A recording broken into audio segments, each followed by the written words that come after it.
We have seen in science fictional movies how Earthlings go to other planets and establish colonies, and our dream is also to build settlements on the Moon and Mars, reaching an interplanetary civilization. However, settling on other planets or moons is no longer just a dream or science fiction, it is about to become a reality. NASA's Artemis program will mark the beginning of this new era, and when this new era is inaugurated, we will all witness it. From 1968 to 1972, America made a total of 9 attempts to land humans on Moon, 6 of which were successful. During this mission, a total of 12 astronauts, including Neil Armstrong, walked on lunar surface. The last mission to Moon was Apollo 17 in 1972. Since then, no country has attempted a manned mission to the Moon, and it has been 50 years since human last set foot on it. However, history is about to repeat itself with the start of new era of technology on the Moon. The goal of Artemis program is to land the first woman and the next man on lunar surface by 2024 and establish an Artemis base by 2028 for conducting research on the Moon. Scientists have chosen a large crater on the Moon, 12 miles wide and 2 miles deep, for building an artificial lunar base. Imagine a human-made lunar base inside this vast, dark crater. But why do we need a lunar base, and what will be its use for future space mission?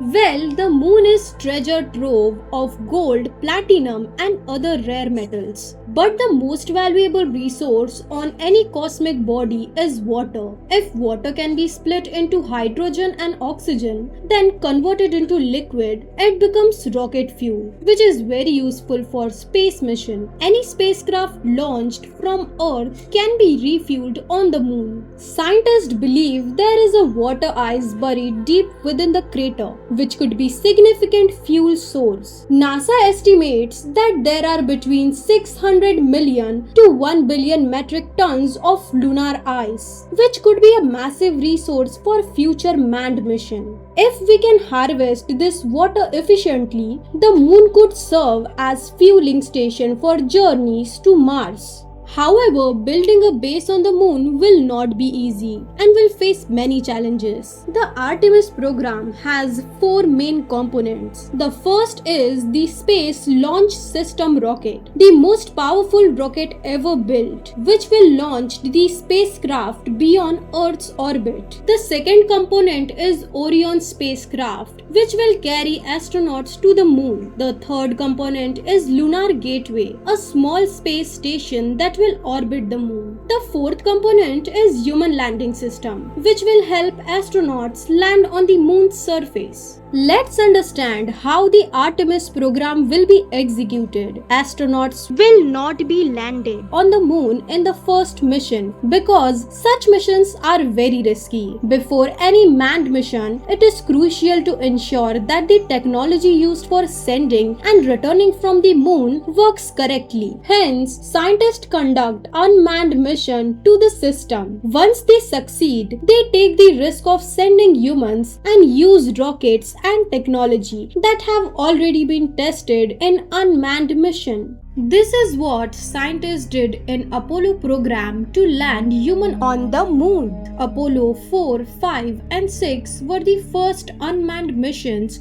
followed by Apollo 7, 8, 9 and 10, which included astronauts but did not land on the Moon. These missions were to test all systems. Apollo 7, 8, 9 and 10 carried astronauts who orbited the Moon and returned without landing. Once scientists ensured they could land humans on the Moon, they launched Apollo 11, which successfully landed the first human on the lunar surface. Similarly, the Artemis program will be executed in phases. In the first phase, 3 missions will be conducted. Artemis 1 will be a test flight where the SLS rocket will launch the Orion spacecraft without any astronauts.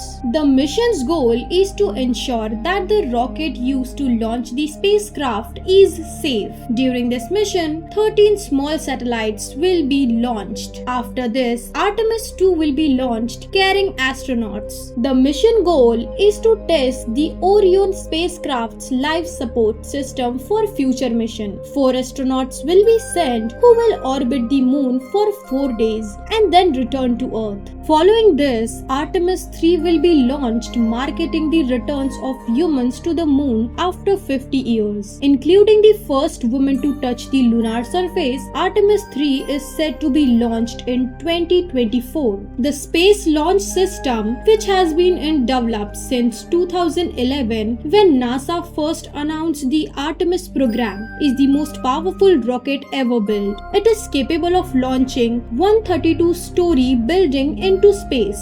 The SLS will carry the Orion spacecraft into Earth's orbit. Once in the Earth's orbit, the Orion spacecraft will head towards the moon. The Orion spacecraft consists of 3 parts: the crew module, where 6 astronauts can live and work; the service module, which contains the life support system, and an engine for deep space operations, and the abort system used mainly for safety. If any issue arises during launch or entry into Earth's orbit, astronaut can use the abort system to save themselves. Once in Earth's orbit, the abort system will be removed to reduce weight. The Orion spacecraft will then travel towards the moon at speed faster than a bullet. NASA will not execute the Artemis program alone but will collaborate with some international and private companies. The Orion spacecraft will not carry the lander to the moon. Hence, SpaceX will place the human landing system in the moon's orbit beforehand. When the Orion spacecraft reaches the moon's orbit, it will dock with the pre-placed human landing system. 2 astronauts will remain in the Orion spacecraft and 2 will transfer to the human landing system, which will take them to the lunar surface. The Orion spacecraft will continue to orbit the moon. 2 astronauts will stay on the lunar surface for a week, conducting researches and then returning to the Orion spacecraft using the human landing system. They will then return to the Earth using the Orion spacecraft. But the Artemis program does not end here. This is just the beginning of a new era. In the future, a small space station will be built in the moon's orbit, similar to the International Space Station orbiting Earth. However, the lunar space station named Gateway will be much smaller than ISS. The Gateway will be very useful for future manned mission to the moon. Future mission will dock with the Gateway and astronauts will stay there for few days conducting research. The Gateway will already have pre-placed landing system which astronauts can use to land on the lunar surface and return. With the help of the Gateway, a lunar base is expected to be established by 2028, playing a crucial role in the future mission to the Mars. Appreciate you sticking around until the end. If you find this video entertaining, give it a like and consider subscribing to our channel for more. Thanks again for watching, and I'll catch you in the next one.